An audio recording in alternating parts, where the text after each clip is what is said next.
nothing like our own. Spirits and humans live peacefully together for hundreds and hundreds of generations.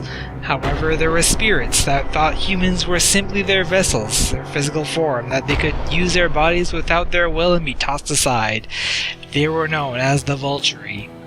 There was a great war. The spirits who respected individuality rose up with the humans against those who had bent them to their will, and they were victorious for a time. Many generations after the Great War, the great prison of the Vulturi, a massive volcano containing every one of them, stirred, ever so subtly stirred. This is Spirit Quest. It was made by the D-Pro and released in 2012. And shame on you for requesting your own game. I just had to say that. Please don't request your own game, people. Even if it is a pretty decent game. Actually pretty good.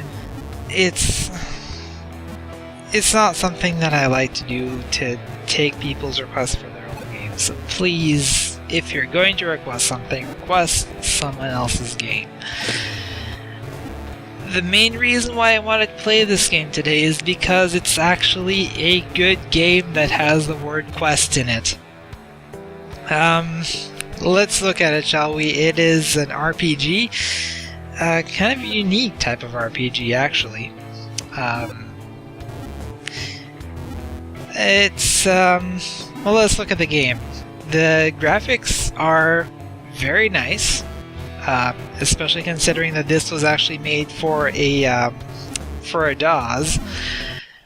The sounds are PC speaker, but they sound kind of DOS gamey, and that's not a bad thing.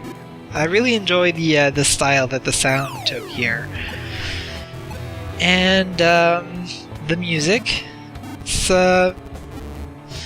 I've only heard a couple of tracks here, but they seem like some pretty nice tracks, and I like them. So let's talk about the gameplay, shall we? Because that's pretty much how all of these videos go.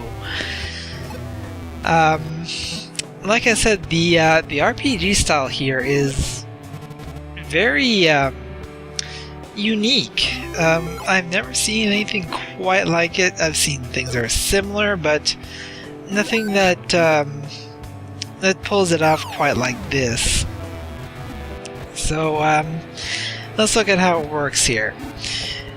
When you are attacked, which pretty much happens when you get close enough to an enemy, you get 4 options. You can either attack with magic, attack with your physical weapon, send your attack, or run. So first, you press left or right to decide if you want to attack with your spirit. You start with Earth Spirit. And you press right if you want to instead attack with your physical weapon. You start with a dagger, you can get a short sword later on, and various other weapons that are just conveniently laying around for no reason.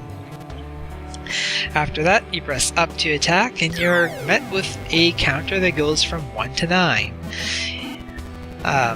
Of course, your goal is to press space as close to 9 as possible without going over, because if you do go over, it's going to go back to 1, and that's not going to be a pleasant thing. If you wish to run from a battle, then you press down to run, and you'll be met with various panels that might say fail or might say run.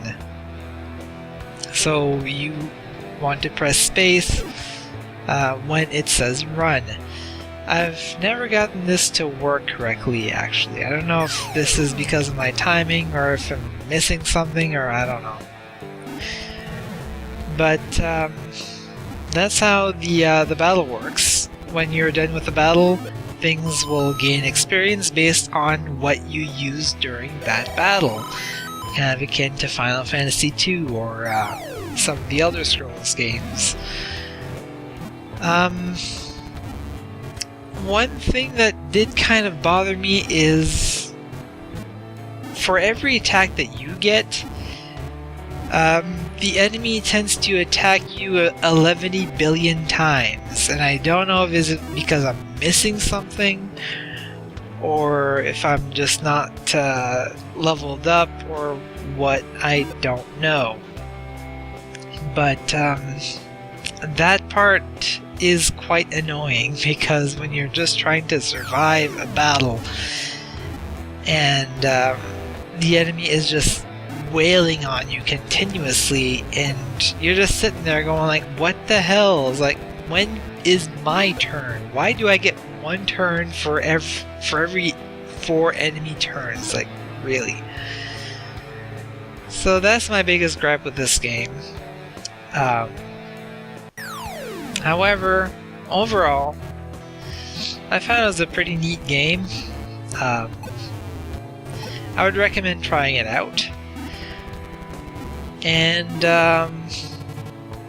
yeah, as mentioned in the previous video, this is going to be the last quest video that I do, and we'll be resuming with more normal games in the next video.